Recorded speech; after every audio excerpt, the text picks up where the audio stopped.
Alright, welcome back. This is going to be a video on how to edit and configure the block element. So I've already made the section, row, and column. We can click on the plus button now inside of the column to add an element. And right here is the block element. So what this does is you can select a block that you've made from your UX blocks section in the admin dashboard.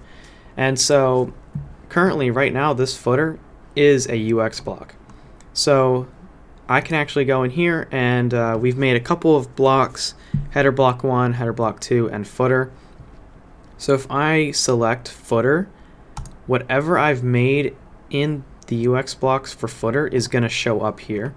And why would you want to do this is a great question. And the reason you want to set up blocks is if you have an element that you want to display on multiple different pages, you can make that element or this section inside of UX blocks, and then you can go ahead and actually put this block in on different pages.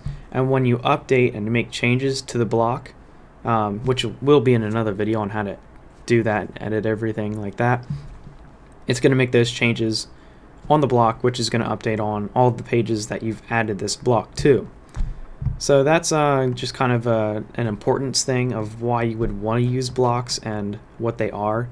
The only option is setting the block, but you can create a block to whatever you would like and then display it on multiple pages, and when you edit it inside of the UX blocks, it'll update on all of the pages that you've added to. So if you have any questions, go ahead and let us know, and thank you for watching.